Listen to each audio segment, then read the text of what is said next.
नमस्कार दोस्तों, कैसे हैं आप लोग। मेरा नाम आशीष है। मैं एक astrologer, numerologist and vastu expert हूँ। आज का जो हमारा विषय रहेगा दोस्तों, उस पे हम बात करेंगे सूर्य ग्रहण के बारे में। कैसे हमें पता लगता है अपने हॉरोस्कोप से बिना चेक किए हुए, बिना कुंडली देखे हुए कि हमारा सूर्य अच्छा है, नीच का है या खराब है।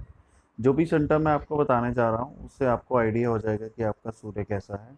इसमें मैं हेल्थ के रिगार्डिंग डिस्कस करूँगा, कौन कौन सी बीमारियों से हमें आइडिया होता है सूर्य खराब है, और उसमें जो भी आपको डेली रूटीन के चैलेंजेस आते हैं उसके बारे में डिस्कस करूँगा। मैं हेल्थ से शुरू करता हूँ दोस्तों। सूर्य डिफरेंट पार्ट्स ऑफ बॉडीज़ का कारक है, जिसमें डिफरेंट डिफरेंट इश्यूज लोगों को अगर यंग एज में आना शुरू हो जाते हैं, काफ़ी सेवेरिटी में आते हैं, तो ये सारे सिम्टम्स सूर्य करके होते हैं। पहले बात करता हूँ, कई लोगों की आंखों की रोशनी काफ़ी कम हो जाती है, आइज़ डाउन हो जाती है, उनको लेंस लगाने पड़ते हैं, चश्मे लगाने पड़ते हैं, तो ये एक सूर्य खराब होने की निशानी है। सेकेंडरी बात करता हूँ, लीवर प्रॉब्लम्स। बहुत सारे लोगों को लीवर की प्रॉब्लम्स रहती हैं। वो उनको हमेशा शिकायत रहती है कि हम कुछ फालतू खाते भी नहीं हैं, फास्ट फूड भी नहीं खाते हैं, बट स्टिल हमारा डाइजेशन बहुत वीक है, लिवर की प्रॉब्लम्स हमारी चलती रहती है। जब भी हम रिपोर्ट्स करवाते हैं तो वो ईजिली नॉर्मल नहीं आती हैं। तो दोस्तों, आपका सूर्य खराब है। आप मोस्टली कई लोगों को हार्ट की प्रॉब्लम बड़ी यंग एज में हो जाती है, हार्ट अटैक्स होते हैं, ये सारे सूर्य के कारक हैं।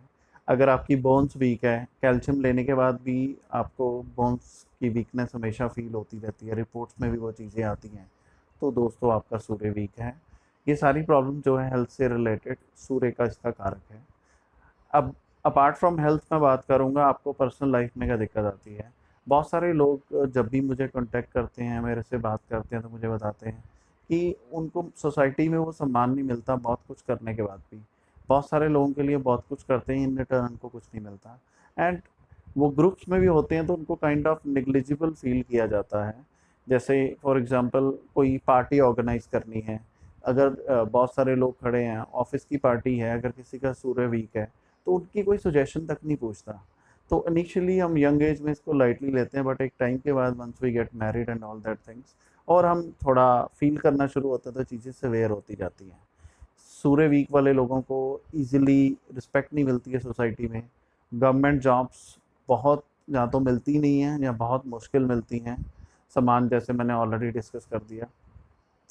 और काफ़ी चैलेंजेस उनको पर्सनल लाइफ में फेस करने पड़ते हैं बिकॉज ऑफ सूर्य वीक।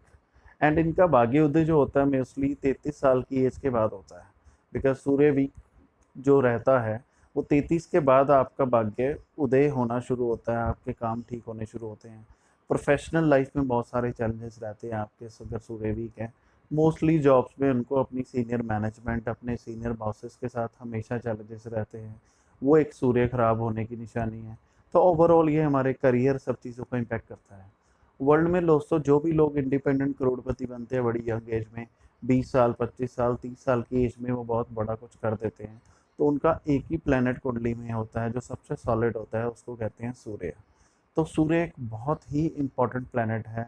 अगर आपको लो एनर्जी फील होती है बॉडी में, कई लोगों को बहुत ज़्यादा सुस्ती फील होती है, उठा ही नहीं जाता उनसे, वो बहुत थोड़ा सा काम कर ले तो बिल्कुल थक जाते हैं, बॉडी में ऊर्जा ही नहीं रहती है उनकी, ये सारे सूर्य के कारक है। वो कीप ऑन ईटिंग, कभी मल्टीविटामिन खाते हैं, कभी डॉक्टर्स को दिखाते हैं, कोई ना कोई एनर्जी कैप्सूल्स खाते रहते हैं। बट ये सब लोगों को मैं एक बड़ा इजी सोल्यूशन आज डिस्कस करने जा रहा हूँ, कौन सी छोटी छोटी चीज़ें हैं जो आप करके अपनी हेल्थ को इम्प्रूव कर सकते हैं, प्लस आप अपने करियर को और उज्जवल बना सकते हैं, ये सारी चीज़ें। दोस्तों, आपको फर्स्ट ऑफ ऑल डिसिप्लिन में रहने की आदत डालनी होगी। और आप एक काम कीजिए, आप सुबह सनराइज से पहले उठिए। सनराइज से पहले अगर आप उठते हैं और आप शावर लेते हैं, जो सूर्य की सुबह की किरणें होती है जिसमें अल्ट्रा वायलेट रेज नहीं आती हैं, तो आप वो जो रेज हैं उसको सूर्य की आंखों में आप आंखें डाल के सूर्य की तरफ देख के उसकी रेज को अपनी आइज़ के थ्रू बॉडी पे जाते हुए फील कर सकते हैं। आप इस एक्टिविटी को कीजिए और 5 से 10 मिनट सूर्य देवता को आप हाथ जोड़ के नमस्कार कर सकते हैं, इस रेस को अपनी बॉडी में फील करिए। अगर वन गो में आप 10 से 15 मिनट सूर्य देवता की तरफ नहीं देख सकते तो आप 5-5 मिनट के इंटरवल में कर सकते हैं। धीरे धीरे आप फील करेंगे आपकी बॉडी में विटामिन डी की जो कमी थी वो पूरी होनी शुरू हो जाएगी, और आपके जो लिवर की प्रॉब्लम है, आपकी जो हार्ट की प्रॉब्लम है, वो सारी चीज़ें फिक्स होनी शुरू हो जाएंगी। और सूर्य देवता को आप दिल से नमस्कार कीजिए, उससे आप देखेंगे आपके बॉसेस के साथ आपके रिलेशन इंप्रूव होने शुरू हो जाएंगे, आपका करियर और उज्जवल हो जाएगा, आपको और ग्रोथ मिलेगी, आपको मान सम्मान मिलेगा, आपका नाम फैलना शुरू हो जाएगा दुनिया में। ये एक पहली रेमेडी है। दूसरी रेमेडी आप कर सकते हैं, आप थोड़ा सा शक्कर ले सकते हैं। थोड़ा सा शक्कर आप संडे को मॉर्निंग में किसी भी ट्री की जड़ में डाल सकते हैं, जिसको चींटी आराम से खा लें। अगर चींटी उसको आराम से खा लेंगी तो आपको, आपका सूर्य उससे भी इम्प्रूव होता है। आप तरबूज दान कर सकते हैं, आप अनार दान कर सकते हैं, और सूर्य का आप स्टोन भी धारण कर सकते हैं, जिसको कहते हैं सूर्य मानिक। लेकिन सूर्य मानिक धारण करने के लिए आपको किसी एस्ट्रोलॉजर, किसी एक्सपर्ट की सलाह ज़रूर लेनी चाहिए कि वो आपके हॉरोस्कोप के अकॉर्डिंगली आपको सूट करता है या नहीं करता है। बट ट्रस्ट मी लोगों, दोस्तों, जो भी लोग बहुत सारा पैसा कमाना चाहते हैं यंग एज में, और उनको करियर में किक नहीं मिल रही है, हमेशा वो फील करते हैं कि उनको कंपनीज़ में वो वैल्यू नहीं दी जाती है, सब चीज़ों में उनको प्रायोरिटी नहीं दी जाती है बहुत सारी मेहनत करने के बाद भी, तो कहीं ना कहीं उनका सूर्य का इशू रहता है। Thank you so much.